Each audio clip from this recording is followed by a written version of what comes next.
All right, ladies and gentlemen, welcome back to episode 17 of the Take Two Pod with Mom and Dad. I'm Dad.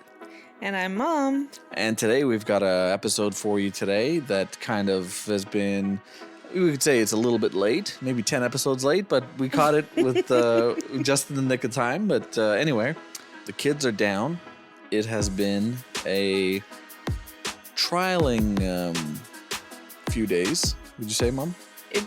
This past week has been difficult. We literally have tried to record this podcast a handful of times. Yeah. And we've been so emotionally rocked by our 4-year-olds that we literally are so upset at night that we can't do it. He's officially 4. Like, they call it Fornado. They call it the Feral Fours.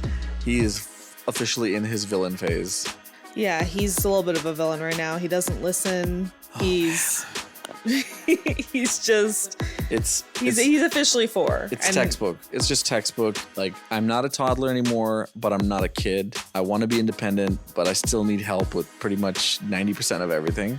And when you tell him to do something on his own, he's like, help me. Like, yeah, 4 was supposed to be easier. But we had a whole back and forth today just about him getting dressed. Yeah, I know. Like, it took 20 minutes just to get him to put his clothes on. He's the villain. Like, it has to be his idea. But potty training is still kind of on the up and up. We have some moments here and there, but it's, we got a silver lining there. Silver lining. We're slowly but surely getting there with him. Yeah. And we just have to hope and pray that because our second child is a girl, her toddler era will be easier than this. Because holy shit, this has taken years off my life. Yeah, I meant to say you're kind of looking kind of gray. Stop. You're the one with a gray beard. Yeah, I'm gray and bald and balding faster than ever. Anyway, let's get the show on the road, yeah? Yeah, let's get into this very, very overdue podcast. All right, drum roll, Mom.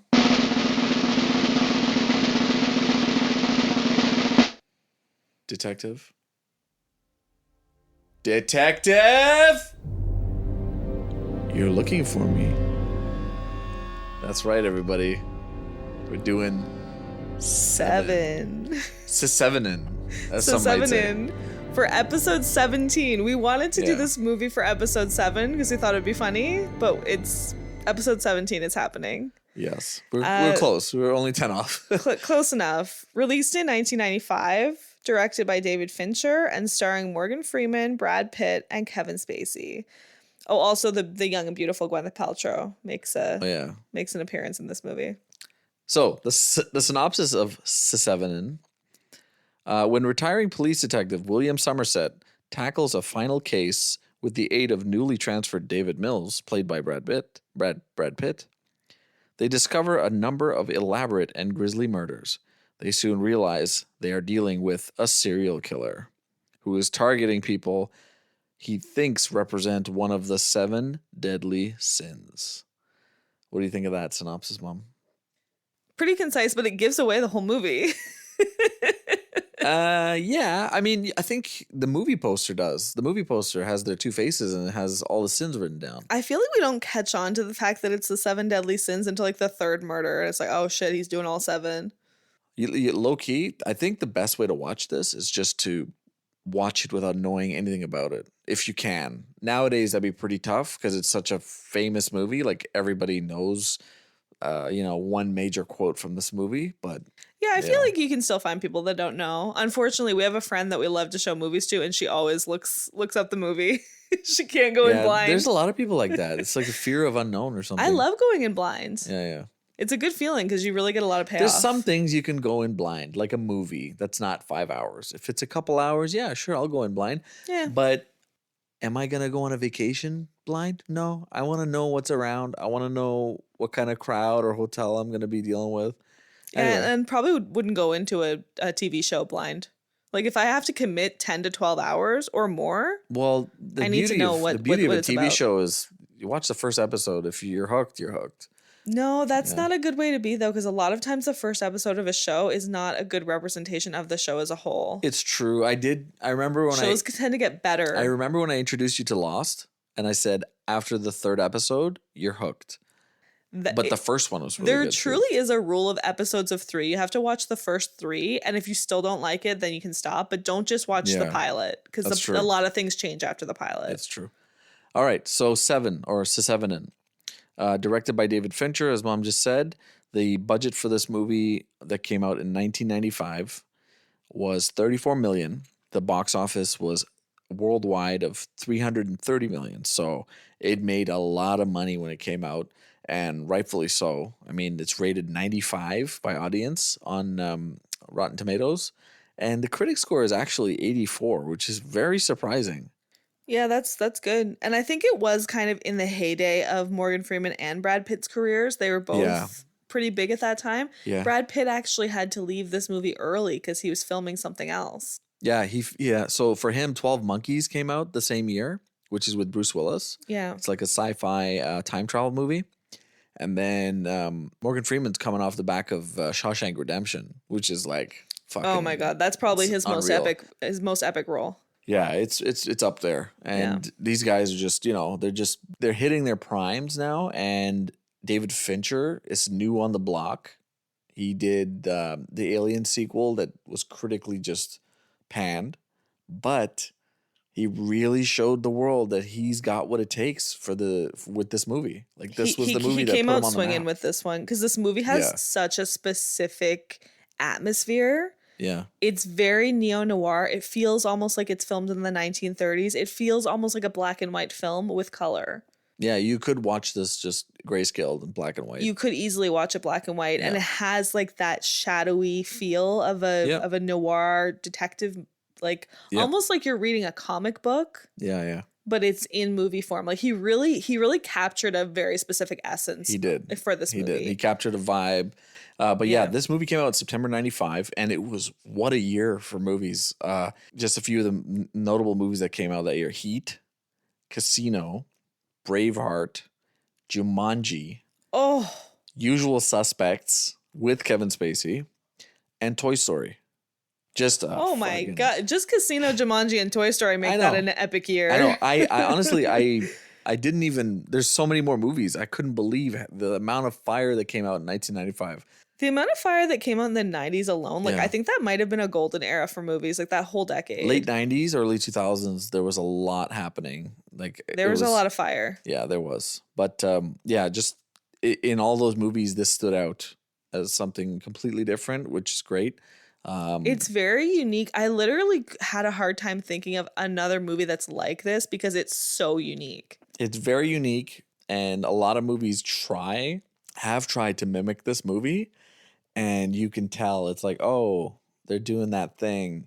And some movies make it, some don't. I have that coming up soon. But anyway, what was the first time you watched this movie, Mom? So I had a really hard time trying to remember when I first saw this movie. Yeah. And I asked you, did you show me this for the first time? And you said, no, I had seen it already. I have no recollection of the first time I saw this movie. I know that I always have thought that the opening scene is very gross. Yeah. With the morbidly obese crime scene. The gluttony. Yeah. The gluttony crime murder. scene. Yeah. But I don't remember the first time I saw it at all. I was probably an adult. Yeah. And I know that I've watched it since then with you a couple times, but this is not one of our favorites. This isn't one that comes up very often. Yeah. I've seen it in my life maybe 3 or 4 times. Yeah. So I love David Fincher, as you know. Yeah, you're a big fan of him. I'm a huge fan of David Fincher because I think he's just masterclass. Him, there's a few notable guys, Christopher Nolan, Christopher Scorsese. Nolan hits a little harder for me, and Scorsese and Tarantino. Sure. Fincher, though, Fincher's a little lower on my list. Maybe for you, but anyway. For me, I know he's definitely higher on your list. So I saw this movie when I was about 9 years old, but not the whole thing. It was brought home by my brothers. It was on VHS, and I remember them putting the movie in. And all I remember, because I didn't really watch it. I was in and out of the room. I was playing with my toys. And I just remembered the opening scene, the opening murder scene, the gluttony scene. I remember that crime scene. I was like, wow, that's crazy. Like, that's a messed up way to kill somebody. Because, usually you shoot people or stab people, right? Typical. And this guy's just like, no, I'm going to feed you till you die. And then the ending with, the famous ending with the famous quote said by Brad Pitt, but we're gonna save it for quotes. Those are the two things that stuck out to me. But my first time watching it fully, like start to finish, it was on the movie network. I was about 15 years old, and I said, "Ooh, Morgan Freeman, oh, Brad Pitt, let's watch this." And I think I caught it like right as they were approaching the gluttony crime scene, and I watched the whole thing, and I was just like, That's pretty much the beginning. yeah, and I was like, "Holy cow!" Just the gruesome murders, and like I needed a shower after this movie. Like that's how dirty you feel after watching this. You need to get in the shower and just like clean yourself. It's impactful for sure. It's very impactful. You feel gross and dirty when watching this, but for all the right reasons, as if that makes sense. It's not a glowing. No, but that's the dread. That's the sense of dread. Doesn't make people want to watch it. No, but that's how good it is. How real and authentic and like it feels. It feels real and just grimy. Yeah, and that's just David Fincher and the actors just killing it on the screen. But anyway, definitely. why do you? I don't recommend this movie to anyone under 22. Okay, you're not even 18. That's not good enough. You have to be older. 22. More than like you drinking alcohol in the U.S. You got to be older than that. Why do you like or hate this movie so much, Mom? I kind of went into it before. I do really like this movie because of how unique it is, because of that detective feel, because of the atmosphere, because of the acting, the actors, all of it works very well together. It is disturbing, but it's the kind of disturbing that is more enjoyable to watch rather than really dreadful.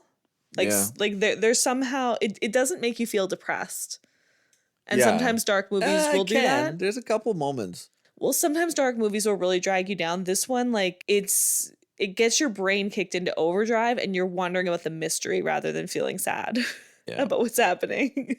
Because it's just shown to you in such a unique and different way. So I like it for that reason. Like I said, there's no other movie that feels like this or hits like this. It's a very unique experience. So I like it for those reasons. Anytime there's hyper creative people behind a movie, I always tend to enjoy those movies a lot. Yeah, I agree. So I love this movie. I think it's fantastic. David Fincher, masterclass in his work, creates an environment of dread and just constant tension with the soundtrack as well. The scenes are gruesome, like I said, and you want to look away, but you can't. You're compelled to keep watching. Yeah, I will say though, don't eat when you're watching this movie. We sat down to watch to review for the podcast. Yeah, it really messed with you. I was fine. Well, I was eating chicken wings. I was eating chicken wings. How gluttonous of you. And the gluttony scene starts, and like not only are you like eating and the eating kills him, like it feels weird, but like I was eating chicken wings off the bone. Yeah. And then there was the autopsy scene and they rip his stomach out and they're like, he tore through his own stomach. He's hemorrhaged inside, hemorrhaging in the stomach. Babe, you gotta turn this off. Yo, I have to finish my dinner before I can watch this. We should make a new challenge. It's try not to vom challenge. Eating chicken wings with hot sauce. No, eat a bowl of spaghetti while you watch it, because that's what that guy was eating. Only the snippets of the murder scenes. That's it. Just the 7 murder scenes. See if you can get through your fucking meal.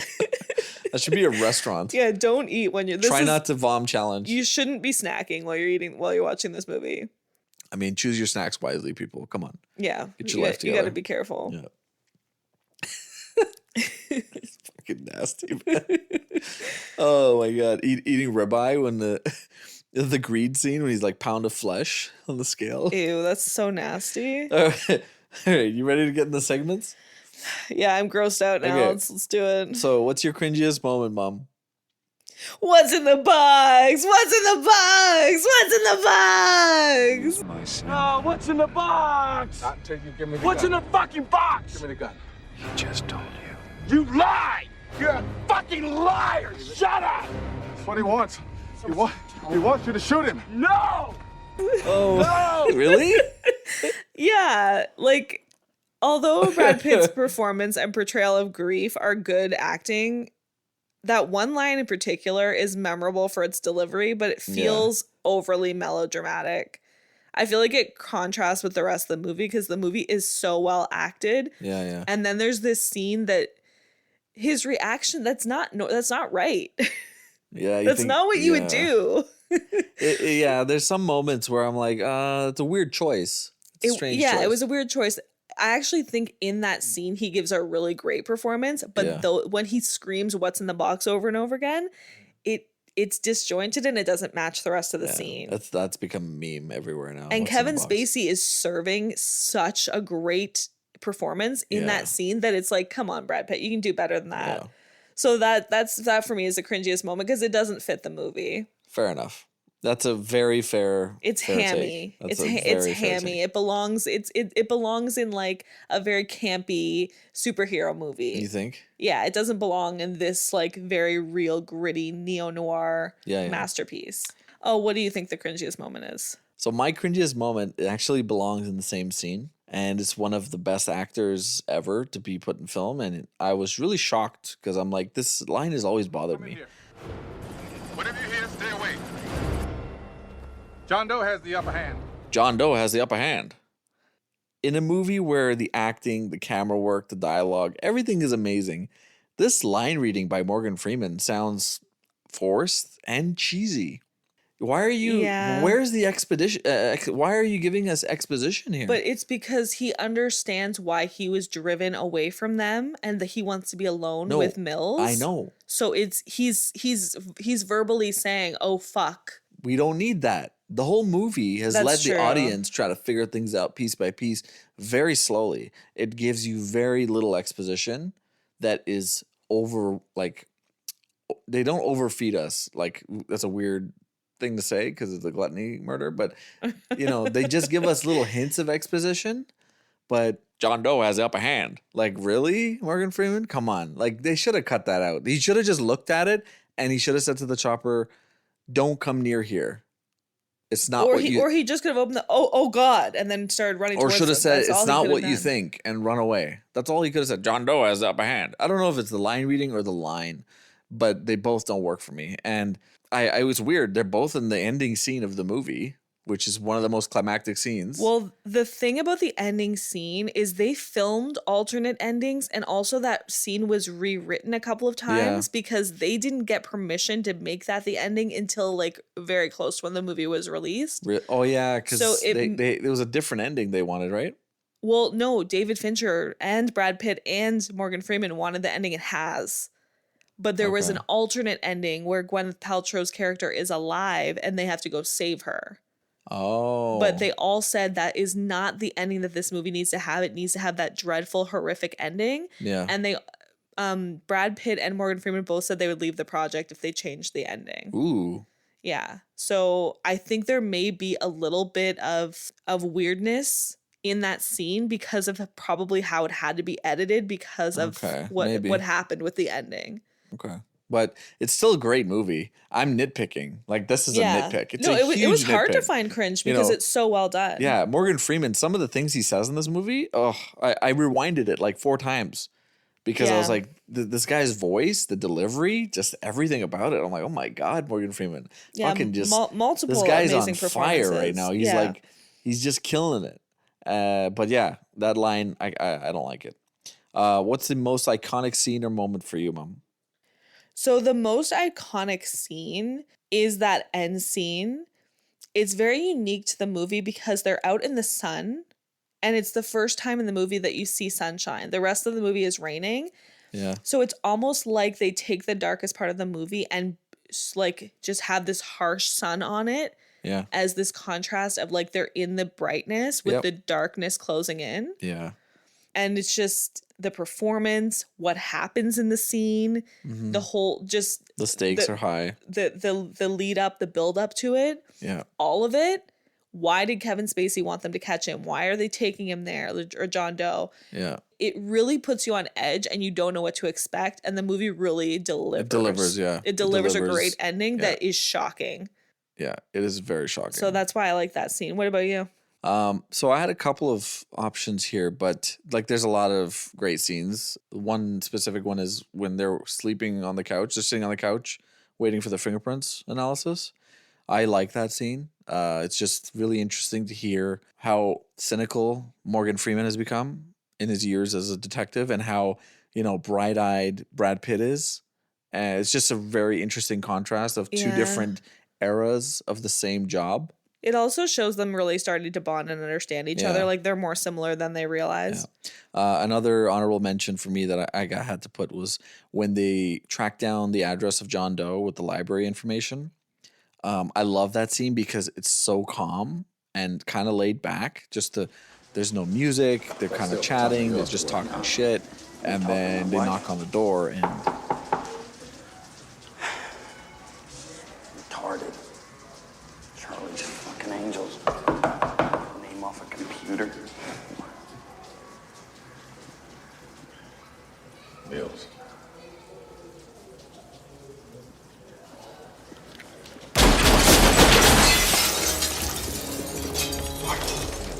And then all hell breaks loose. Yeah, that scene really like makes your hair stand on end. When you see him coming down the hall, you go, oh fuck, they found him. Yeah, it really does. Yeah. But my favorite, my most iconic, I have to say, is the scene in the police station. When he's in the police station, he's presenting to the police captain and to Brad Pitt. He has the picture of gluttony written on the wall. He has a picture of greed on the carpet. He talks about the 5 remaining 7 deadly sins. This was found behind the same refrigerator, written in grease. There are 7 deadly sins, Captain. Gluttony, greed, sloth, wrath, pride, lust, and envy. 7. Hold on. That's not even my desk. You can expect 5 more of these. And it's such a cool moment in the movie. Like, okay, the movie has started. We're in. This is what's happening. Like, what's going to happen next? I just love he's that. such a good detective, too, And that he realizes right away. And that's another form of exposition in the movie that is so well done because he's explaining to his police captain that this is a serial murderer, but the audience is hearing it for the first time, too. It doesn't there's no over explaining. It doesn't feel forced. That's my favorite. So, what do you got for quotes, Mom? This isn't going to have a happy ending. Oh, that's dark. It's like literally said in the movie, and it's so true. Yeah. I got John Doe here. Wanting people to listen. You can't just tap them on the shoulder anymore. You have to hit them in the head with a sledgehammer. And then you'll notice that you've got their strict attention. Pretty accurate, honestly, because people like avoid others People now. will watch somebody get robbed on the subway and just be on their phone. Yeah, especially in big cities. Yeah, they'll record the murderer or the attacker in the robbery, but they won't help. So I have a really long quote here, but I really like what it says. Wait, I thought all you did was kill innocent people. Innocent? Is that supposed to be funny? An obese man who could barely stand up? A man who, if you saw him on the street, you'd point him out to your friends so they could join in mocking him? A man who, if you saw him while you were eating, you wouldn't be able to finish your meal. And After him, I picked the lawyer. You both must have secretly been thanking me for that one. This is a man who dedicated his life to making money by lying with every breath that he could muster to keeping murderers and rapists on the streets. Murderers. A woman. Murderers, John, like A yourself. woman. So ugly on the inside that she couldn't bear to go on living if she couldn't be beautiful on the outside. A drug dealer, a drug-dealing pederast, actually. And let's not forget the disease-spreading whore. Only in a world this shitty could you even try to say that these were innocent people and keep a straight face. What it do, baby? Oh my God. That's heavy, man. Quotes are usually supposed to be fun, but I guess that's the vibe but of the I movie. like that he is trying to.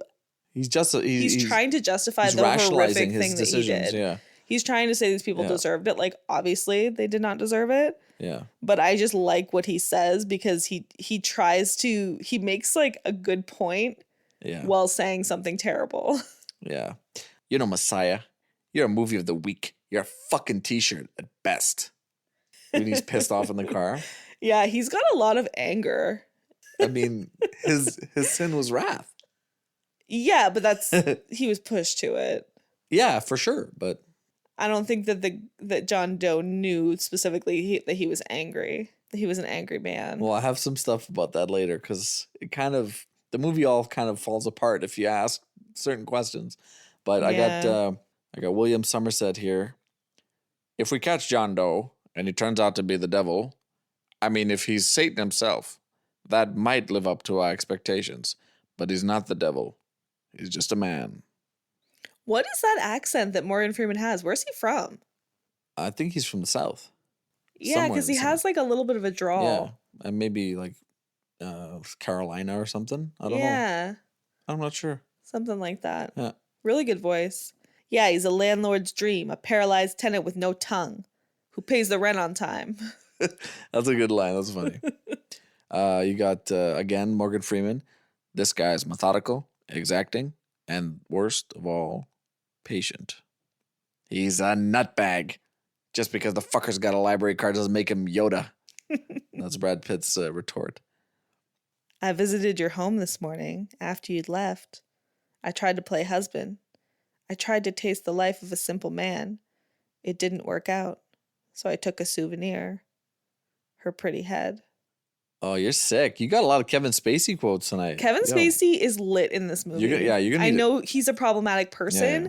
but he gives quite a performance in this movie. You're gonna need a shower after this podcast because the quotes you're spewing. Okay, I got the police captain. I had to put him here.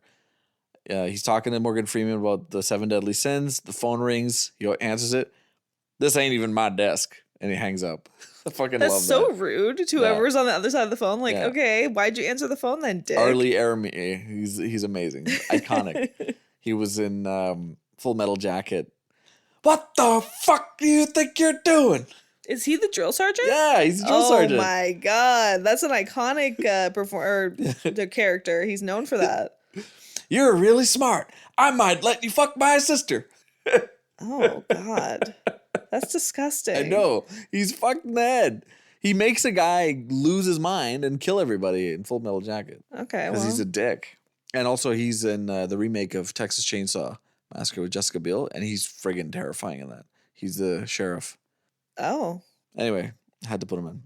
those are quite drastically different Yeah. roles that he's playing. I got John Doe here. Become vengeance, David. I have that too. Become wrath. I have that too. It seems envy is my sin. Become vengeance, David. Become wrath. You guy. Detective Somerset again. Gentlemen, I'll never understand. All these books, a world of knowledge at your fingertips. What do? You play poker all night. And randomly, one of the guys playing poker Yeah. is the bus driver from Speed. Yeah, and he plays Bach. He just blasts Bach in the library. Yeah. Okay. And then finally, go ahead, Mom. Ernest Hemingway once wrote, "The world is a fine place and worth fighting for." I agree with the second part. Agreed. I don't do as good of a Morgan Freeman as you, though. Yeah, you want me to Dad. give it a go here? Okay. Ernest Hemingway once wrote, "The world is a fine place and worth fighting for." I agree with the second part. Wow, that was a good Morgan That's Freeman. all right. That's Yeah, not bad, eh? That's all right. Thanks. You're close. You're definitely close. People like the sound of my voice. People do like the sound Yeah. of his voice. I think that was on South Park. he literally narrated March of the Penguins. Yeah, I know. And it's one of the That's- best everybody knows narrated that. films of all time. It's like, that's more common knowledge than like who the first female astronaut was. I wasn't saying it because it's unique knowledge. I'm just saying it's because Yeah. we all wanted to hear him that much that we all watched this fucking penguin movie. With Okay. him narrating. Is this movie classic or canceled? Hot topic for a hot movie with Yeah. some specific people. You want to go first? Yeah, I'll go first. 'Kay. There's no question that this movie is disturbing, and some critics find it needlessly vile and sadistic. And for that reason, it's gotten some unfavorable publicity. Most of the gore is not shown on screen, but we do see the aftermath, and it's very hard to watch. So just because of the The gruesome violence? the gruesome deaths, Sure. that does make it, I don't want to say problematic because that's kind of the point of the movie, Yeah. but it can make some people dislike the movie. Yeah. And in addition to that, I go to this well a lot, but There's The- no women. the only female character Got him. the only female character in this film has a very sad and tragic death. Yeah. And this trope of killing off a female character in a movie in order to complete an emotional arc for a male character Yeah. is very common, and it can be seen as misogynistic, using a woman as a prop rather than a Fair fully enough. formed character. I agree. It is a very hard watch because of the gruesome death. Like you look at movies like Saw, for example. It's so bloody and gruesome, but by that's 2000 standards, right? Now you can get away with a lot of this stuff, but this movie came out in 95. It was gruesome then, and it's fucking gruesome now. Yeah. But it's a classic. You got Kevin Spacey. So it's a weird watch. He's on screen for about 20 minutes in a 2-hour movie. It's phenomenal acting. And knowing what we know now about him and his personal life, it makes his role even spookier in the movie and kind of more legendary because he's talking about people sinning. And it's a little bit weird because the delivery is so good. I'm sitting there watching him and I'm like, is he at any point talking about himself? Is he like he's not even acting, he's thinking about his is he own having like a transgressions? therapy moment in the car? Like, is he talking about his own, whatever he did or does, like whether it's true or not? It just makes you wonder. And I'm not here to discuss what happened or what he did or didn't do, but I'm just saying, like, knowing what we know, why he got in trouble, why he got canceled, why all these things happened, and then watching his acting in this movie, you're just looking at it like, is he acting or is he just telling us what, I didn't say he murdered anybody, but is he guilty of some sin as well, that like lust maybe? Well, some of the best acting does come from drawing from your own life experiences, your own emotions. So perhaps he was, or perhaps he's just an That epic good? actor. Yeah, he is fucking, like, he's really good. He was it House of Cards that he was in, or was it Homeland? Forget those. American Beauty? Well, no, I'm just saying though, he was in a show. Was it House of Cards? Yeah, House of Cards. They canceled the show. They canceled the show, but when he was in it, he was known for that show because his Yeah. performance in that show was incredible. I've never actually seen it, but like that show, all of the movies he's been in, He's a great actor. he plays such Separate the different artist from characters. the person, like people do with a lot of people nowadays. He's a great actor. Like, even the just small movies, like the movie The Negotiator with Samuel L. Jackson. I was gonna say his range in that movie, he's like a relatable guy. In this movie, he's a terrifying serial killer. Yeah. In American Beauty, he's like an average Joe, but he has like this vengeful like hatred for life. In K-Pax, he plays an alien. And everyone thinks he's crazy, but he believes he's an alien. Yeah, he has incredible range. But yeah, he may have been drawing from some of his own personal stuff. Yeah. But honestly, Hollywood is such a fucked up place. Yeah, everybody's fucked up a little, I think. Don't look into Brad Pitt because you'll be deeply disappointed. Like, seriously, don't look into his personal life. It's really fucked up. They tried to cancel Morgan Freeman a few years ago because he was being a creepy old guy around some young girls. He made a comment about a pregnant woman, yeah. Like, that's what I'm saying. Like, don't look up anybody's personal life before you watch a movie because it's going to ruin the movie. Yeah. Don't look into it. That's the thing, right? Be blissfully Separate ignorant. the art from the artist, I think. Exactly. Yes, exactly. This is a piece of art we're viewing. We're not But talking yeah, about... that part really fucked with me because he's in the car, he's talking about people sinning and this person is this person that, and I'm like, bro, is this acting or is he just having a therapy moment? Anyway. Yeah, I think it might be a little bit of both. Yeah.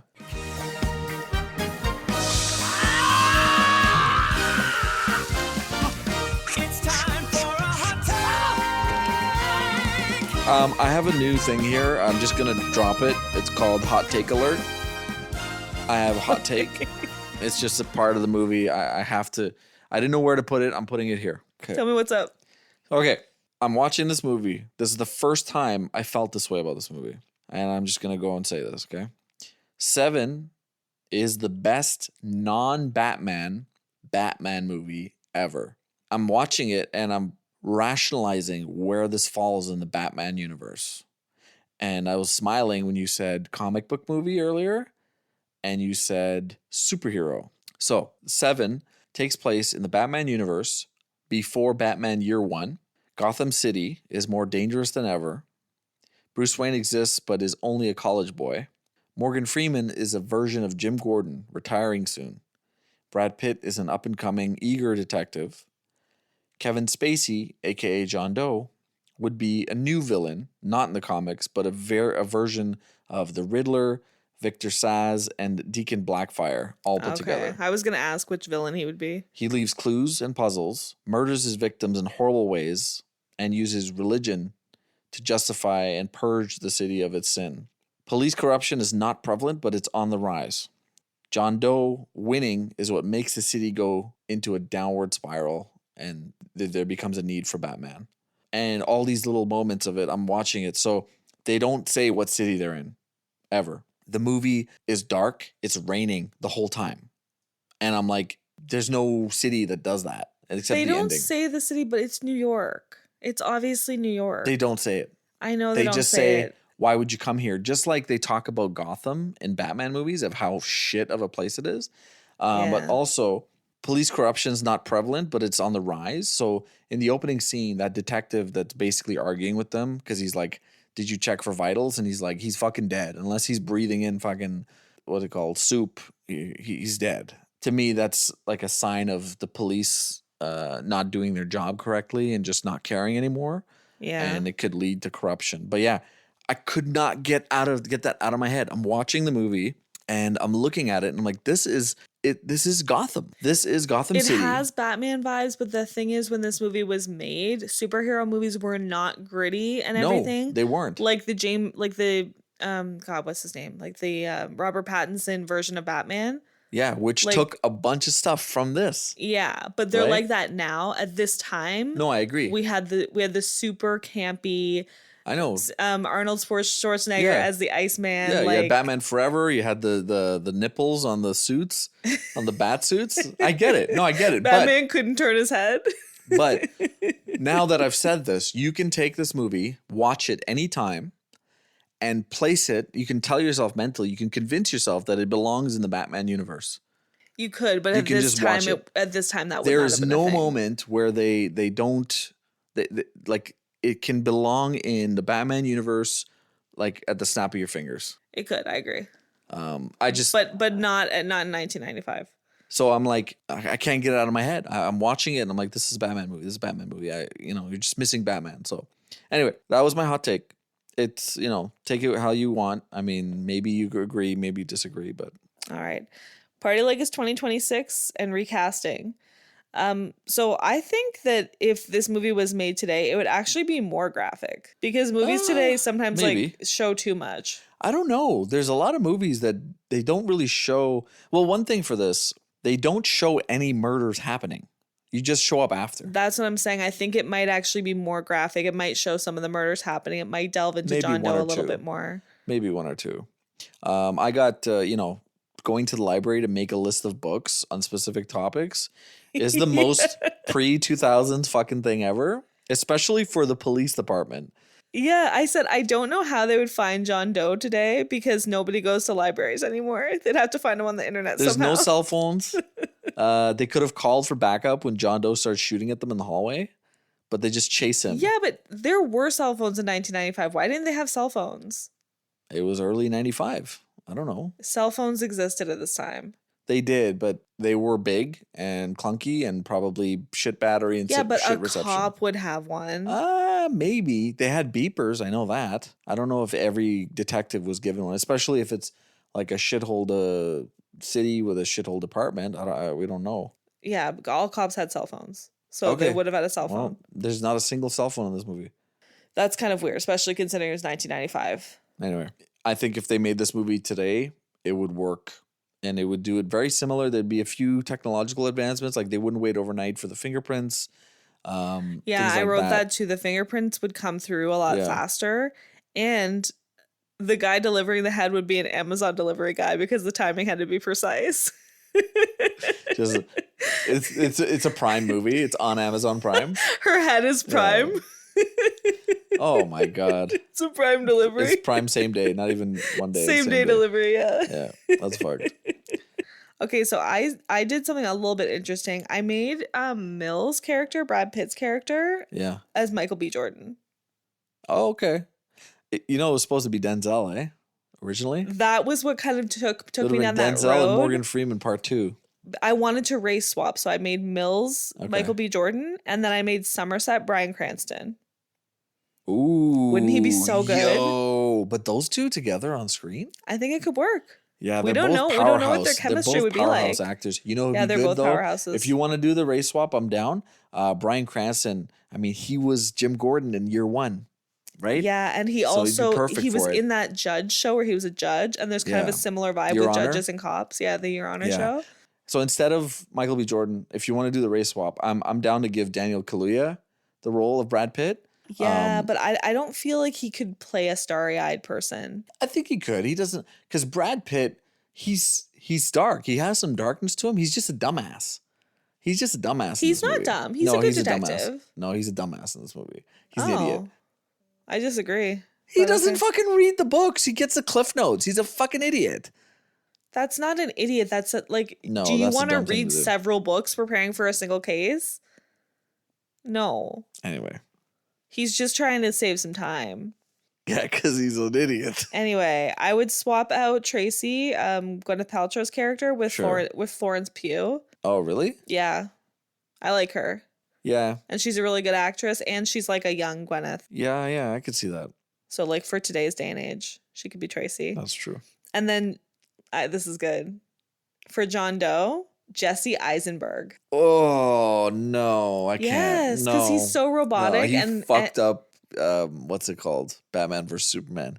He was so bad in that role. This is a completely different role. He's robotic and he's very off-putting, so I think he would make a really good John Doe. Don't get me wrong, Jesse Eisenberg's really good, but he hammed it up for Batman vs Superman. That whole movie was bad. It was not his but fault. he hammed it up. That was not his fault. He was great in The Social Network. He's been great in a lot of stuff. He has like this off-putting Yeah, he's cold. feel to him, Yeah, and it would work really well for this character. yeah, it's true. So I think he would make a really good John Doe. With hair or without though? Is he bald? Don't make him bald. He doesn't have to be bald. He You want could to hear have something hair. crazy though? So Jesse Eisenberg played Lex Luthor in Batman vs Superman. Mm-hmm. Kevin Spacey also played Lex Luthor in Batman. Not Returns, not Batman. Superman Returns. Oh, he did? He did, yeah. Oh, I didn't even know that. Yeah, so they're both That's similar. crazy. Yeah, yeah, it's wild. I didn't pick him for that reason. Yeah. I just thought that he could play a serial killer well, and he's never been really cast in something like that. Yeah, Kevin Spacey's just out of control in this 20 minutes that he's in this movie. He would be hard to replace because he's so good. And that's the funny thing. He's a big actor, and he Yeah. doesn't get revealed until later. So they actually didn't even put his name in the opening credits because they didn't want to give it away. So Gwyneth Paltrow, I would recast her for the original 95 movie. I didn't like her for this role. I would have put somebody a little warmer, a little more softer. Oh, I thought she gave a warm and I would have soft put like performance. Winona or somebody in there, or Marissa Tomei, somebody more likable. She has in recent years become very unlikable Oh and no, very out of touch. no, but take at that this stuff time, out. I don't care about. at I don't this even time, know any she of that wasn't. stuff. I don't even know that stuff. I'm watching the movie and she's kind of likable, but I mean, I'll say this now, I don't feel bad for her at the end of the movie. Whoa. I feel bad for Brad Pitt. You take that back. I Her don't. fucking head got cut off while she Yeah. was pregnant.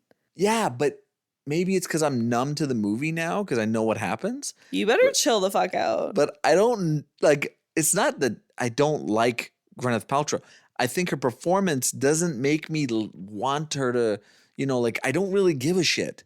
She's barely in the movie. There's a couple of scenes with her in bed with Brad Pitt, and they were dating at the time when they were filming this, and the chemistry is like. I disagree. I disagree It's a with little everything weird. that you're I saying. think it should have And been somebody else. If you don't care about her, that's David Fincher's problem because he is the one who directed this and he's the one that was heavily involved with editing. Fair enough. So that's his fault if you Fair don't care enough. about her. Whoever's fault it is, It's not her performance. Maybe somebody else. Like the only scene where she has like a nice warmth to her is when they have Somerset over for dinner. When she's What asking, about when she's in the diner with him? No, I'm not. She just looks miserable and unhappy, and she's just.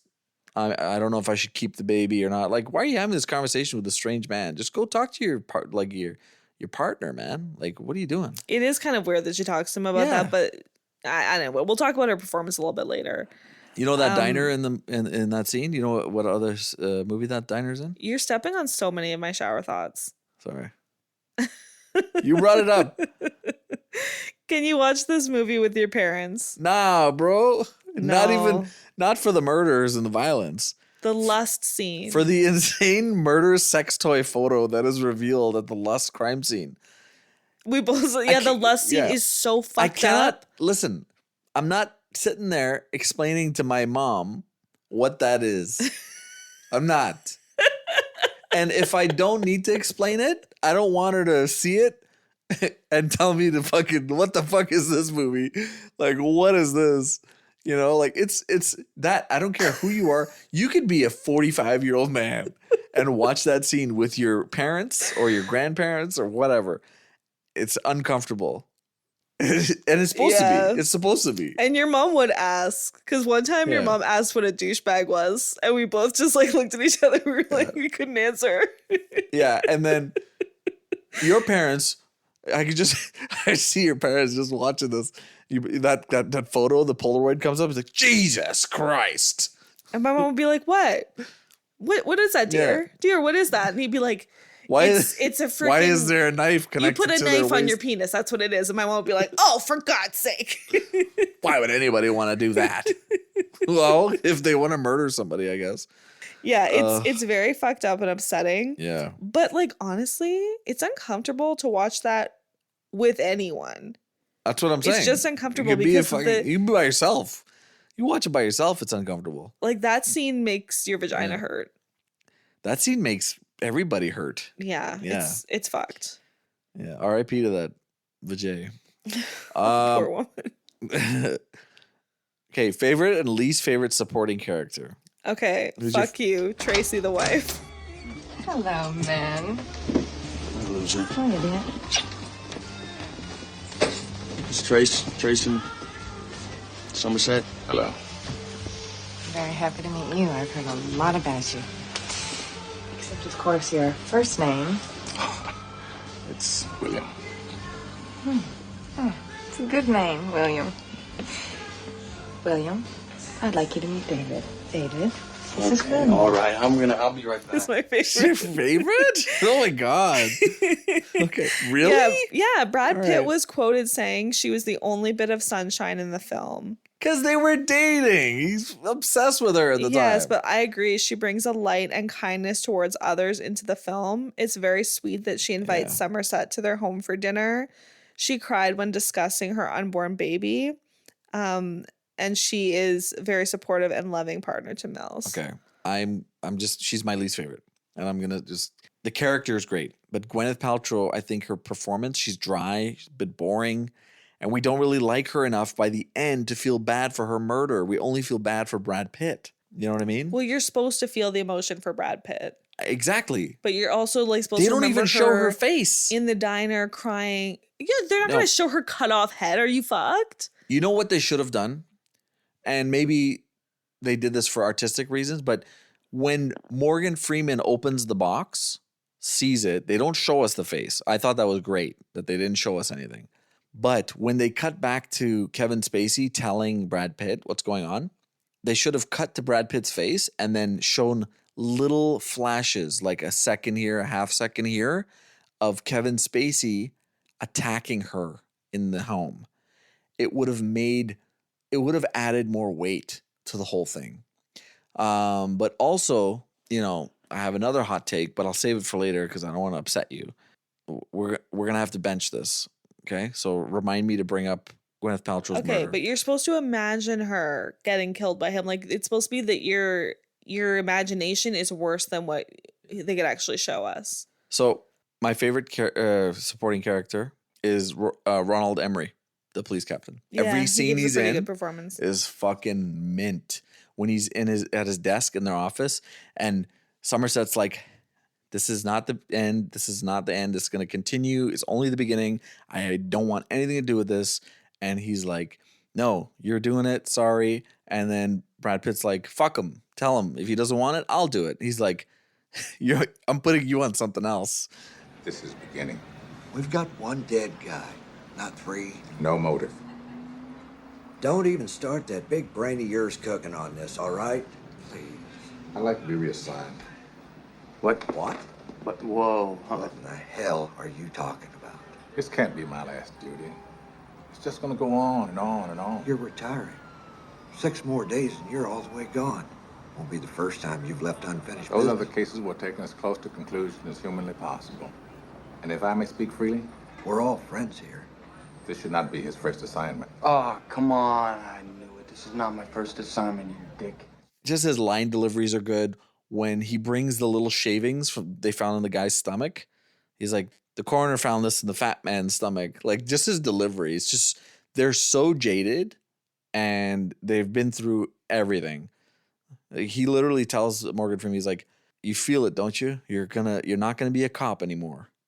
And Morgan Freeman's like, I can't fucking wait. Yeah, he comes in throughout the film in a few key scenes, and he does give a really good performance. Yeah.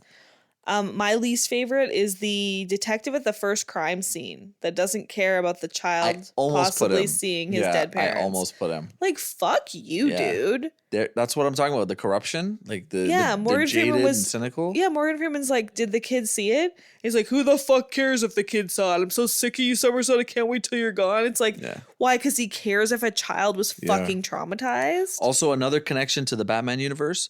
The guy that gets the information, the FBI guy, the library sign out information, he is Jim Gordon's partner who's corrupt in Batman Begins. Okay, drop your little Batman shit. I'm just saying. If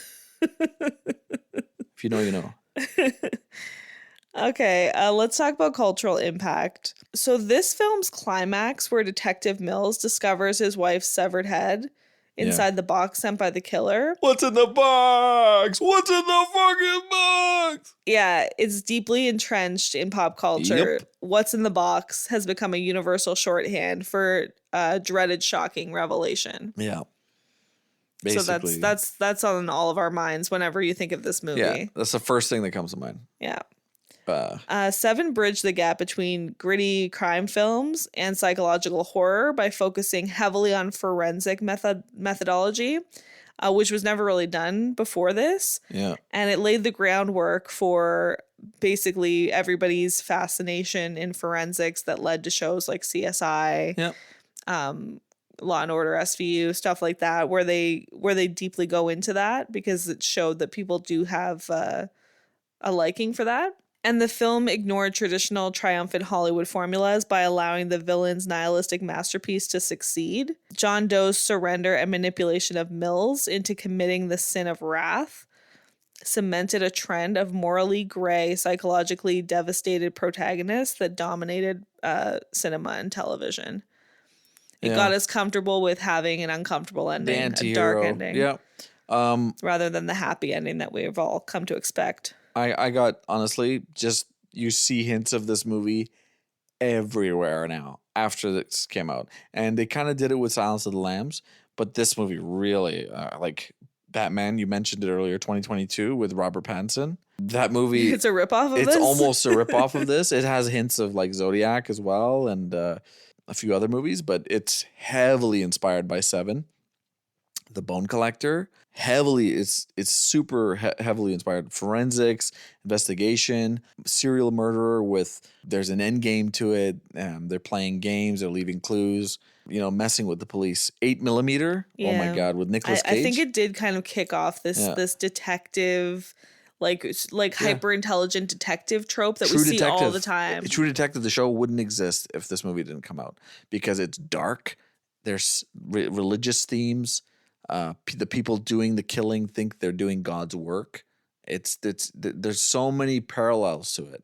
It's definitely a combo of this movie, Silence of the Lambs, a few others that all came out. Jaded detectives working on the case too, right? Yeah, all these movies came out, all these crime movies, and it showed that the public has this hunger to see more of this. Yeah, and I think it led to a lot of the shows that came out following this in the early aughts. What do you think of the soundtrack on this? It's spooky. Yeah. I actually had this movie. Spooky is a perfect word for it. I had this movie playing in the house the other day when I was home with the baby because I wanted to make notes and watch a couple of scenes over. Yeah. And I just left it playing and I went upstairs to change the baby. And throughout the house, you could just hear like, woo, woo, woo, woo, woo, woo. while I was upstairs with her, and I was like, ooh, this is freaky. Like, I had to go downstairs and mute it because it was freaking me out. It's almost like the rain, the sound of the rain is part of the soundtrack, because you're constantly hearing rain when you're near a window or you're outside or you're in a car scene. There's always rain, except the end of the movie, obviously. But I found the soundtrack, it builds dread. But the only time where you feel a little bit, comfortable because the music is the scene in the library where the guys are chilling, playing poker and listening to Bach while Morgan Freeman's taking his sweet time. There's nobody in the library. He's going through looking for the books and you hear Bach playing. It's such a vibe. That's the only time where the music is, second time. The other time is dinner at Brad Pitt's place. Yeah. But other than that, it's just dread, constant dread. Yeah. Location. What do you got? So you just mentioned it, the Mills apartment. Oh, really? Yeah, he goes in. He's like, where are the kids? He goes in that room with the dogs. Yeah. He gets on the ground, playing with the dogs. They're talking about, like, how they got the place, and then it just starts fucking shaking.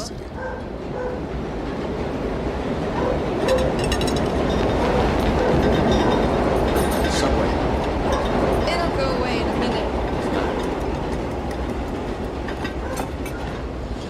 Real estate guy. Fucking piece of... Sorry, easy. Shows us the place a few times. I think he's good. He's efficient. Trace really likes it. Then I start wondering, why will he only bring us here for 5 minutes at a time, yeah? We found out the first night. The soothing, relaxing, vibrating home. Like, that's why I'm like the way he plays with his dogs, like, it's just very goofy. And also the realtor, like, finessed you like that, bro. Like, you're an idiot.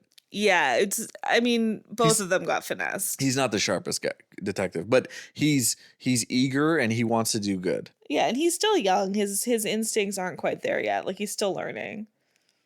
But anyway, what's your location? The library. It's the best place in the whole movie. Yeah. I was going to put their apartment, but I took it off because it's the only place that feels safe. Everywhere else in the movie, now really think about this. Every other place in the movie, there's either death or there was death. Every other scene. Well, in the apartment, eventually there is death, too. In the apartment, there's eventually death. The diner is very dingy. I didn't like that. Yeah, that didn't make it They go to John Doe's place. They go to the sex place. They go to one crime scene. They go to another crime scene. It's just the police station. It's just this depressing shithole. The guy's scraping off Somerset's name off the door. You know what I mean? Yeah, while he's in there working. Like, dude, you can't do this, like, the day after he leaves? Yeah.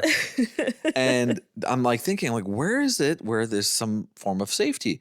But even the library has been tarnished because John Doe goes in there to get the books. Yeah. So, but I felt good there. The music was playing. The lights were dim. The guys are just chilling, playing cards. There's security guards. Yeah, and Somerset's basically studying in there. Like, it feels like a nice place to, like, set up camp and study. It's a vibe. Yeah. So that's the one I picked. It's the only place that you feel remotely safe in this very, very unsafe movie. Yeah. So who gets a spinoff? This might be a little bit dark, but I think it would be cool to see the movie from Kevin Spacey, aka John Doe's point of view. You guy. But if that's too gross and fucked up, we could do a young Morgan Freeman as a rookie cop in the dark and disturbing city before he gets jaded. Yeah. So you when see why he gets jaded. Yeah, he would be more like Mills. Yeah, he would have a little bit of light behind his eyes. So I have a few things here as well. Morgan Freeman becomes commissioner and Batman shows up on the scene. Leave Batman out of this. That would be wicked. That would be wicked. Or we could do a show called Somerset's Library. He retires and finally becomes a librarian he always wanted to be, only to discover the general public is just as shitty as serial killers. Dealing with late returns and putting books in the wrong place. That would be so boring. It's a joke. It's a comedy. But you know what I want to see? I want to see this movie remade as a 7-part HBO miniseries. And they focus on one murder per episode? Yeah, 7. Yeah. It would be like you'd be all over it. Everybody would watch it. But the question is, would you spell it Se7en or would you just spell it 7? I would just put the number. Oh, just the number. No, I would put 7 as the S, not as the V. And then I would, so it's 7 Evan. 7 Evan. Oh my God. We're so dumb. What's your double feature, Mom? So I would watch Shutter Island with this. Yeah. It's another detective movie, but it's a little bit of a different flavor. So where Se7en is more of a detective noir. Good pick, though. That's a great pick. Yeah, Shutter Island is more of a mystery. So both films are psychological thrillers. Yeah. Oh, the baby. Put your little leg down. It's probably farting. Oh my God. Don't you dare. Don't do that. Our 4-year-old's just like passed the fuck out. Oh, she fell asleep. Yeah, so it would be a crime drama double feature. Okay. I have 2 options. I couldn't decide between the 2. So I'd watch this first, and then I'd watch Batman 2022 with Robert Pattinson, because they're so very similar in the way the movie is structured and laid out. Or can I'd I watch say something about this and then Zodiac. Oh, you love Zodiac. Zodiac is crime thriller, but based on true events. Oh my God. Can I say something about the Robert Pattinson Batman? Sure. I don't really like it. It's not bad. It's pretty long. It's too long, Yeah. and I think it's a little bit boring. Yeah, I think it was a bit of a try hard, but it's not bad. Are they making another one with him? Yeah, they're making a sequel. I'll see the sequel. I didn't Yeah. think it was that good. I think we should watch it again. Let's watch it again. Okay, but I don't really like it. Okay. Lazy Sunday vibes. Wait. Kiss, Marry, Kill, would you rather? Oh my God. Would you rather I'm trying to avoid this fucking segment every time we do this episode. Would you rather eat yourself to death or sloth yourself to death? That's fucked up. Which death would you rather I would do? eat myself to death. Really? I would sloth. No, I would eat myself to death. I love rotting No, on the couch and no. just rotting in a bed. Like, it's not Fuck that bad. No. I would just pick your favorite meal and just eat until you can't breathe. No, I don't like being overly full. I hate it. Oh, you asked. I would sloth myself. Why did you pick the other ones? Would you have sex with? Would you let somebody fuck you with a Are you knife gonna on their dick? catch or pitch in that situation? Well, no, you'd have to catch because it would kill you. That's nasty. Oh my god. The sloth or the eating one, though, it's actually a hard decision because like eating and being a lazy fuck are 2 of the best things. The pride in the world. one is fucked. The pride one is really dark, and they really skimmed Yeah. over that in this movie. They really skimmed they don't over really it. delve into her. It's really Yeah, fuck. What does he yeah. do to her face? Does he burn it with acid? Oh no, she can either drink poison to kill herself or call 911 for help because he burned her face. He disfigured her face. And then she drank the poison? Yeah. I thought she had the phone in her hand and like if she didn't call in time, she would just die. No, There I was think she poison? took the poison. Yeah, Oh, that's fucked. yeah. That's really dark. Yeah. Lazy Sunday vibes. No, this movie is fucked up and gross. Okay, I You wrote- can't relax while watching this. Listen, you can watch it on Lazy Sunday, but don't fucking eat anything while you watch. you can't You will eat. not keep it down. will You make not like keep a it down. beautiful brunch and you start No. eating it and then you watch this movie. You're like, whoa, whoa. Nothing with red sauce when you eat Ew. this. Yeah. Don't even eat fucking pizza. Just Yeah, just don't eat. Just dry toast. Eat before you watch this. Just dry toast. Yeah. No milk. Okay, movie Alias. I got 7. It's fucking perfect. But for fun, How to Lose Your Head in 7 Days. 7 Things I Hate About Oh my You. God. But also 7 Nights in Gotham. Okay, stop with the Batman. I have Sins, Oh, Deadly Sins, okay. or What's in the Box? Yeah, I mean, Can you imagine if that was the name of this movie? Unbox Therapy. No, it's like Miss Rachel. What's in the Box? box? Yeah, I like my How to Lose Your Head in 7 Days. I think that's good. Yeah, that was funny. Who's got the best performance, Mom? What you got here? So before I can say who had the best performance, I'm going to talk about the performances a little bit. A little bit. A little bit. A little bit.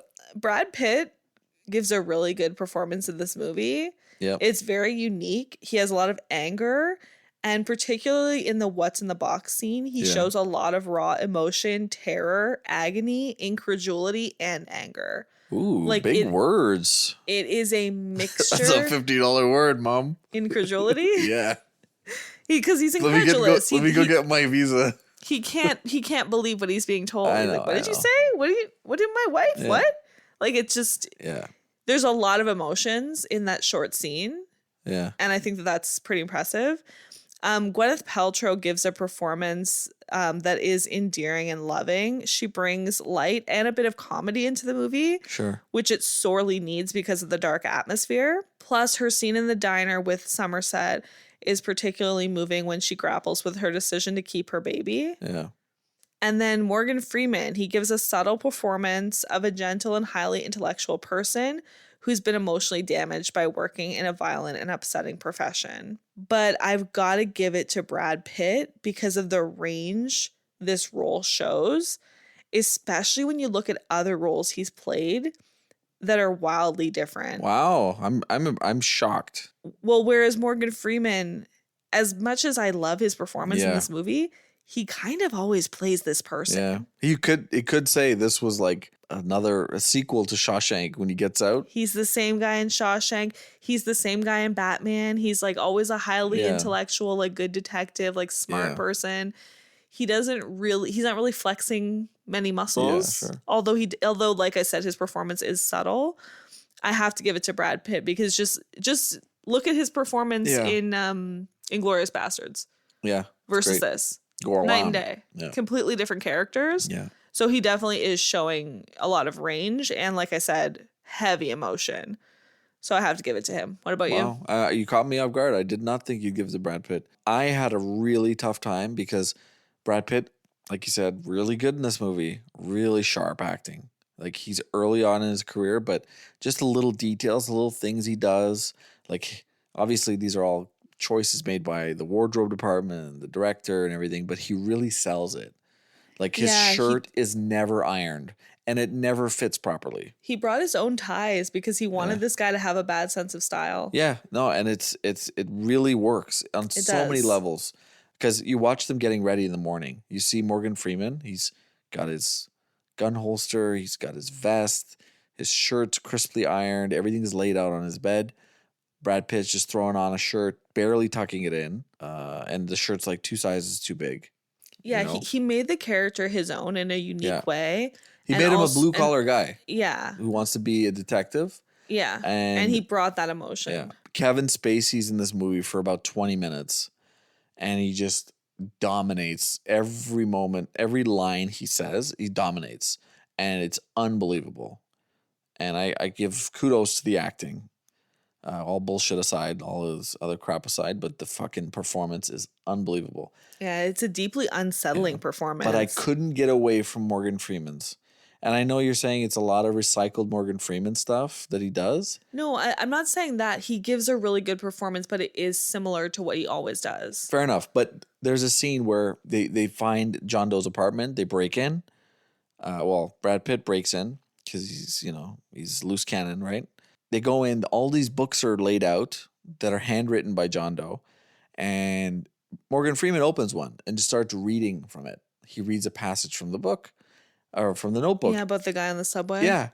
And I'm just like, this guy, his line delivery, whatever you want to call it, his voice, the acting, the cadence, everything. I literally stopped and I'm like, what is he saying? I need to hear what he's saying. He's the type of actor where if he was in a room and there was 10 people and he started talking, you would turn the music down to make sure everybody could hear what he's saying.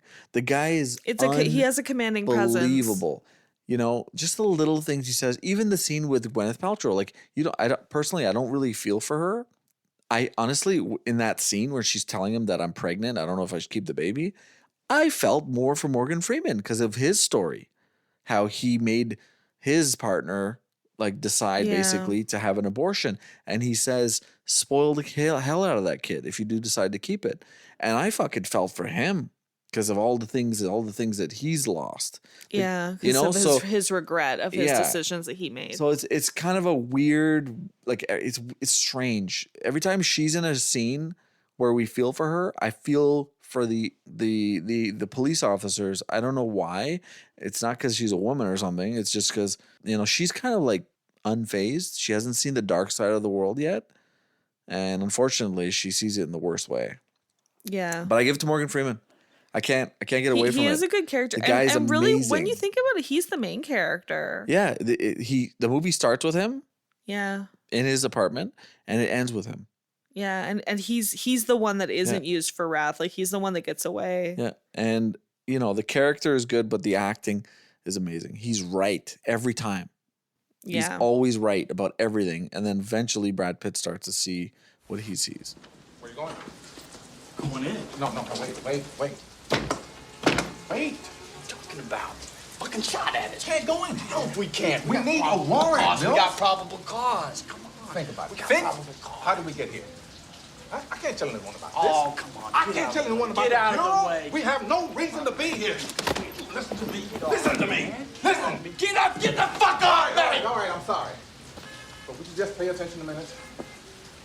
If we leave a hole like this, we won't be able to prosecute. The fucking guy will walk. Now, is that what you want? By the time we go to the warrant, someone else. Nah, fuck that. We need a reason to knock on this door. Think about it. Yeah, I agree. Anyway, I give it to Morgan Freeman. People like the sound of his voice. I agree. Shower thoughts. I did just want to circle back to what city is this set in? Okay. What city do it's- you think it is? So it's filmed in LA. Okay. Apparently, David Fincher spent tons of money on rain machines to make it look like it was always pouring rain. So like, there's a lot of artificial rain. Yeah. But maybe Chicago, You think it was Chicago? Chirac, yeah, Because I had a distinctly feel of New York. New York, yeah. It's just That gives New being York- said, though, nobody says that New York is like a dark and horrible place. No, they don't. Chicago, they have. I've heard people talk Yeah. about Chicago like that. Maybe you're right. Maybe it is Chicago. Certain parts of LA, like, well, LA is still fucked up, but downtown LA, it's pretty bad outside of Hollywood. Yeah. They don't talk Yeah. about movie stars in this, so it can't be Hollywood. I think Chicago, maybe. Yeah, Chicago probably makes the most sense because I was thinking New York, but now with like if I'm really thinking about it, like specifically people that live in Manhattan, nobody says that it's like a hopeless place. Well, that's why I said like this There's is a lot Gotham of City. joy and art in New Yeah. York. That's why I say this is Gotham City. They don't mention Yeah. it at all. Even the police cars just say police on them. They don't say whatever. Yeah, it just police says department. Metro on their badges Yeah. too. It doesn't. He very specifically didn't put a city. Yeah. Maybe because he didn't want to offend a city, or maybe because a city like this doesn't exist. It's such a dark and horrible Well, place. that's what I mean. Like, is this in like our universe? Like, I'm getting like deep into it, but it's so friggin' savage. Like, is this real? You Yeah, know it what I could be mean? an alternate universe. Yeah. So, shower thoughts. I got the police captain. So the scene where he's briefing everyone when they find the matching print, mid briefing, he just turns around, begins walking away down the stairwell towards the parking garage, and he's still talking. And everyone from the SWAT team follows him, and there are about 20 guys. There's no fucking way that the guys at the back heard anything he said on the briefing. I just watched it. I'm like, he's still talking. He's like, this guy is this. He was raised this way. His parents were this. And I'm like, he turns around, starts walking. Obviously, it's for dramatic Yeah, effect. it's cinematic exposition. I know, but like, if you watch it again, like the last 10 guys didn't fucking hear. He's like, "What'd he say? Yo, what? Yeah. Are we breaking it? Am I going upstairs or downstairs? Like, what are we doing? Are we bringing the shotguns or just the battering ram?" Well, luckily you don't have to worry about that because it's a movie. At the beginning of the movie, Mills stands out in the rain holding 2 coffees. Yeah. No one would ever fucking do that. You would have an umbrella or a hat. Otherwise, you would wait inside until your ride arrives. No one would stand out in the He's a rain new getting detective.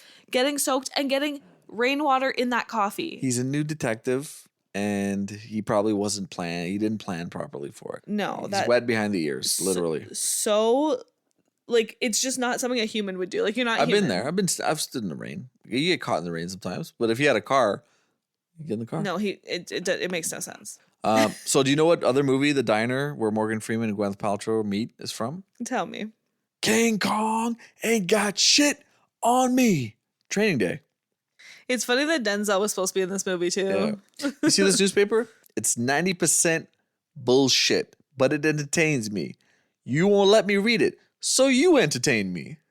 The diner isn't as dingy in Training Day though. No, well, it's not raining. It's light. It's lit differently, right? Lighting Yeah. can make it take a huge effect, It's but it's less the same dingy one. for sure. Yeah. At exactly 7 minutes into the film, Mill gets the call that starts the 7 murders, And with exactly 7 minutes left of the film, Somerset says to a distraught Mills, he will win regarding John Doe. Oh shit! I didn't. Wow, that's David Fincher being a psycho. Yeah, he specifically wanted the movie to start, the kills to start, and the kills to end with 7 minutes in and 7 minutes to go.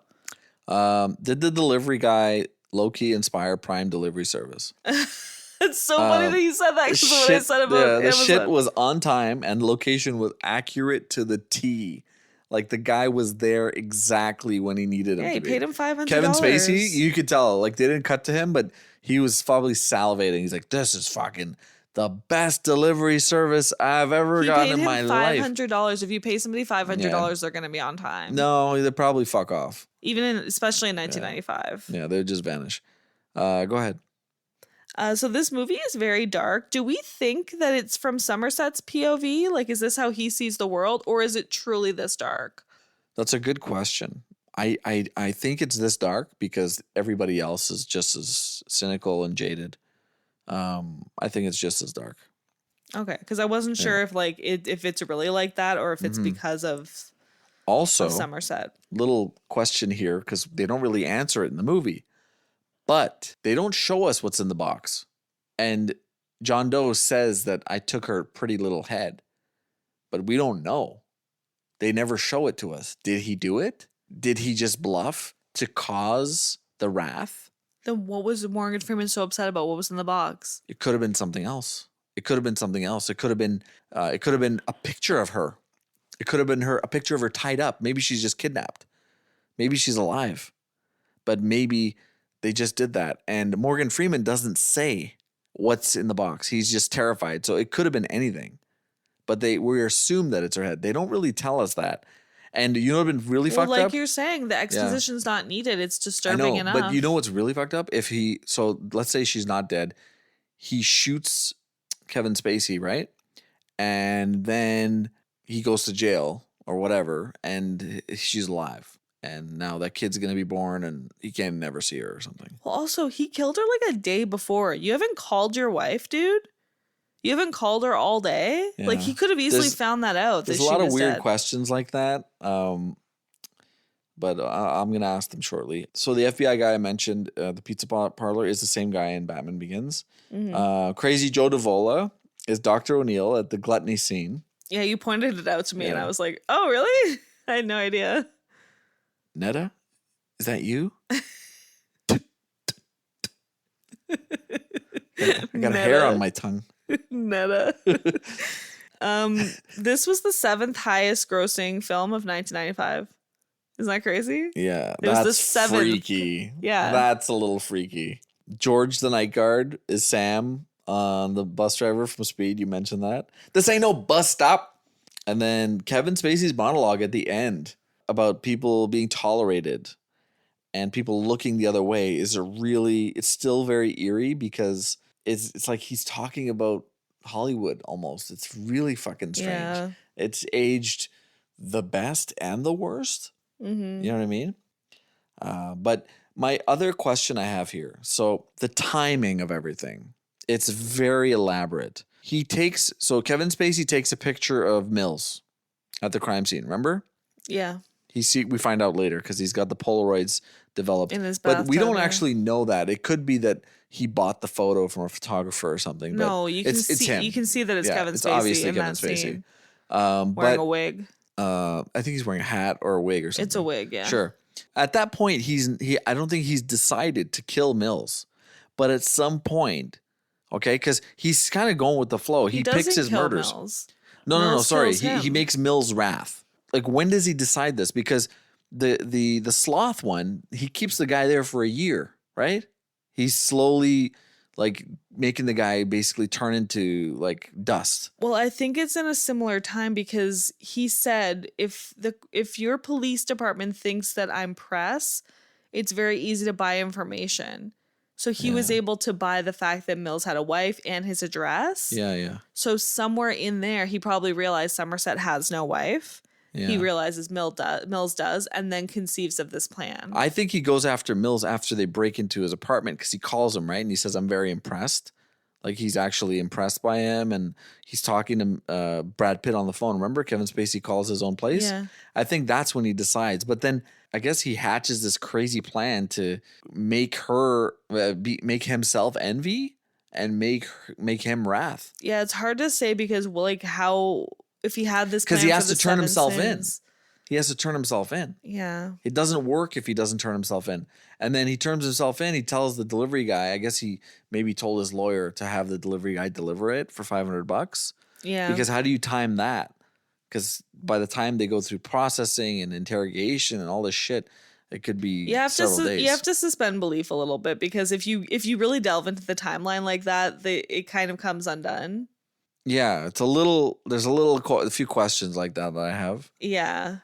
Did you notice the scene where they go to the sex shop? Did you notice that? Did you notice anything? No. When he goes and shows the picture and says, "You made this," like he asked you to make him this, and he's like, "I've made worse shit." Yeah, which is so gross. Yeah. So at that scene, they're talking to the store owner, and you can see the street outside. Kevin Spacey's outside the door. He's holding an umbrella in the rain, and he's watching them.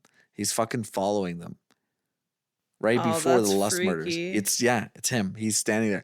Every time I see it now, I cannot look away. I'm not even looking at Morgan Freeman or Brad Pitt. I'm looking at him. It's freaky, dude. He's wearing the same coat as in the hallway and the same coat as in when he pretended to be a photographer.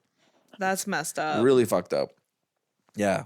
Little David Fincher hints, man. Yeah. It's just, and then when he shows up to the police station, he's like, "Detective, you're looking for me." And he just puts his hands up and he's all bloody.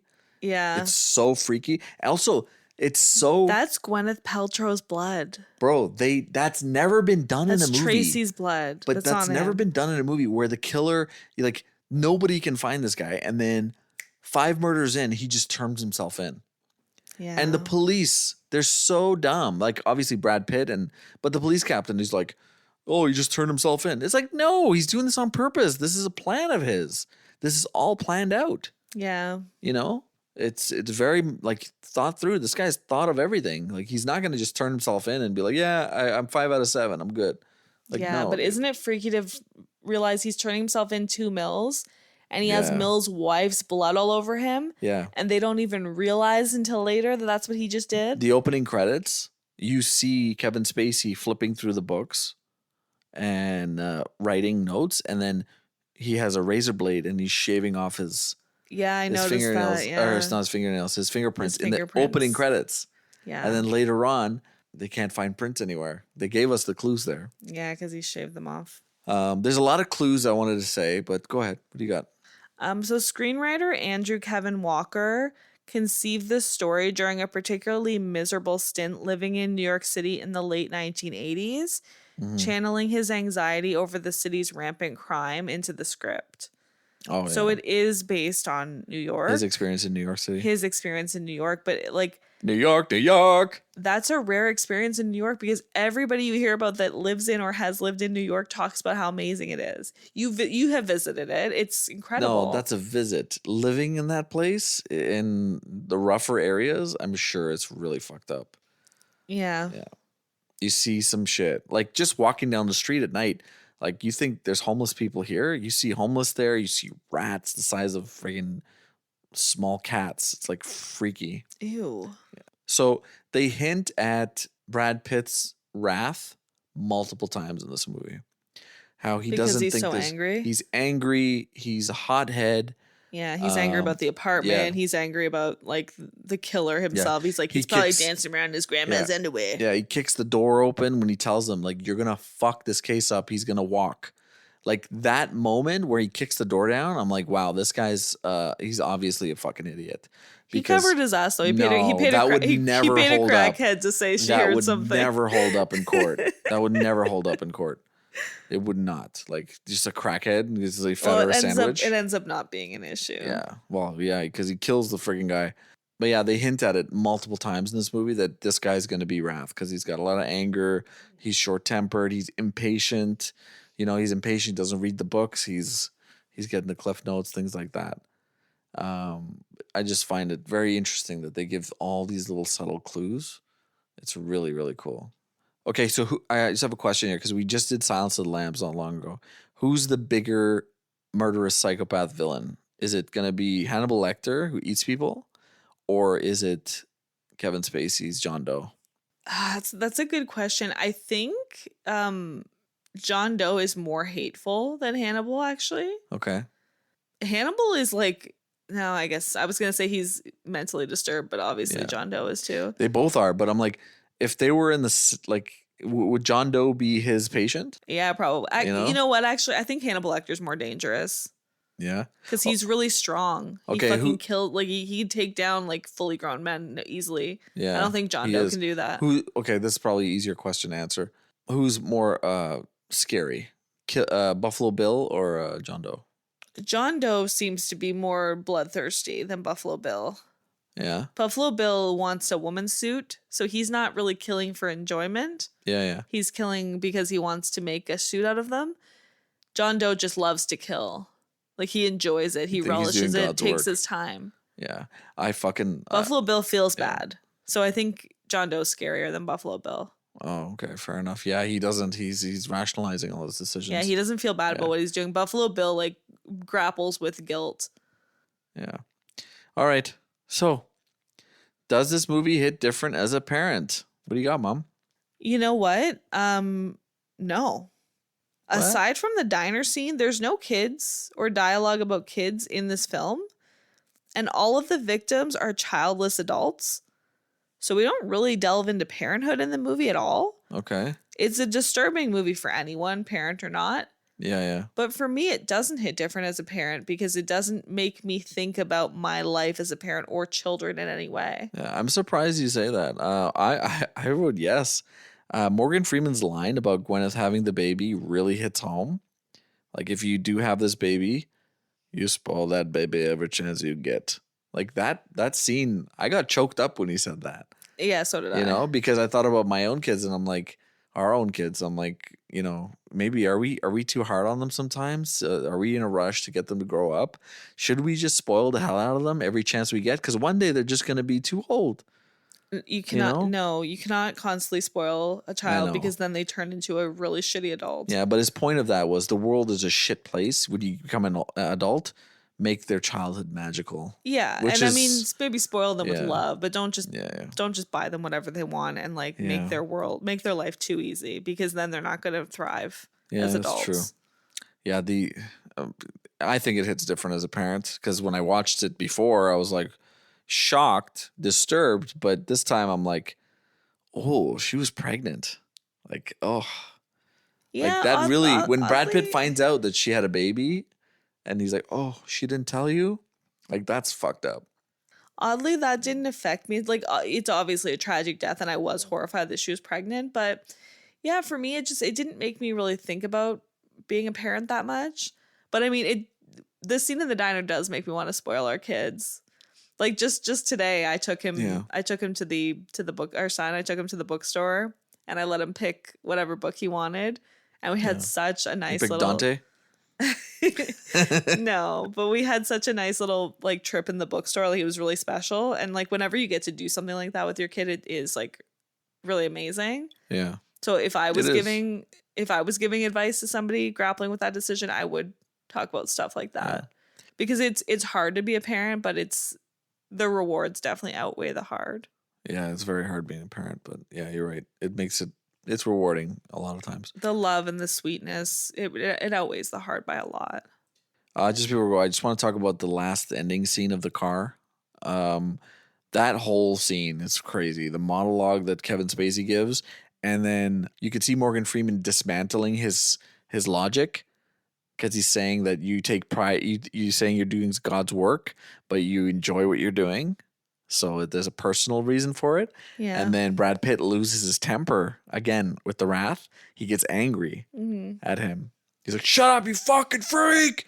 Like that part, like I felt that. I was like, okay, yeah, this guy's really pushed his buttons. Yeah. He's in full control.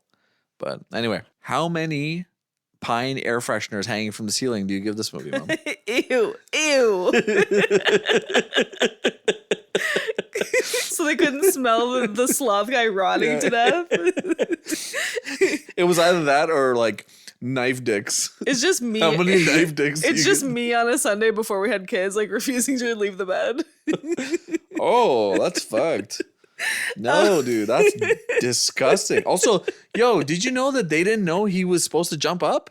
The actors, they showed up. They thought he it's was a dead body. playing a dead guy. Yeah, and then he jumps. He goes, "Ah!" He coughs, and the reaction is real. Oh, It's a genuine reaction. it's horrifying. Yeah, that guy's face is fucked, dude. It was a really skinny actor they had to get to play him. He had to be like 90 pounds. whatever. And then he lost like 6 or 7 more pounds to be really Oh my like, god, yeah, it's sickly really looking. hard to see that face. It's really yeah, ugh. it's gross. Yeah, I'd rather eat myself to death than do that. But anyway. But I give this movie 8 Pine air fresheners hanging from the sloth guy's apartment out of 10. What about you? I give it 10. I give it 10. Whoa! I do. You giving it one of the prize 10 out of 10? I give it 10 out of 10, man. And I wish I could go back and give Goodfellas 10. I give it 9.8 because I hold Scorsese to such a high standard. But yeah, but that's and your David- favorite movie. If that's not a 10 out of 10, and David what is? Fincher too. Like I hold him to a high standard. But this movie has inspired so many crime thrillers, movies, shows, everything we Yeah. watch now. They're like, what is the base recipe that just hits on all cylinders? And it's 7. Yeah. You know? I give it 8 out of 10 because I think it's a really good movie, but I don't think it's perfect. But just to go back to the Goodfellas, my brother was really mad that neither of us gave it 10 out of 10. He said it to both of us. He's like, I can't believe you didn't give Goodfellas a 10 out of 10. I don't know what I was thinking, but yeah, you can't give everything a 10 out of 10. Some this things is a 10. are This 10 out is of a 10 10 out and of 10. some things aren't. This is a 10 out of 10. I disagree. Bloodsport is not. And Dirty Dancing is not. But this is. I don't think I even gave Dirty Dancing a 10 out of 10. It's not a 10 out of 10. It's a great movie, but it's not a 10 out of 10. All right. Well, that was the show, ladies and gentlemen. Thank you for listening. Thanks, We hope thanks you for had listening to our 17th episode about Se7en. Yeah, it's a great movie. We wanted to do this. We want to do it as number 7, but we're like, there's too many to pick. So The we're Matrix won out over we pushed it for 17, which is fine.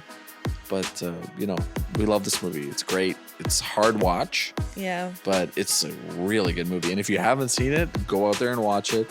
Yeah, it's worth it for sure. You'll know all the little memes of what's in the box and this and that. You'll know that Kevin Spacey's in it, even though he wasn't credited in this movie.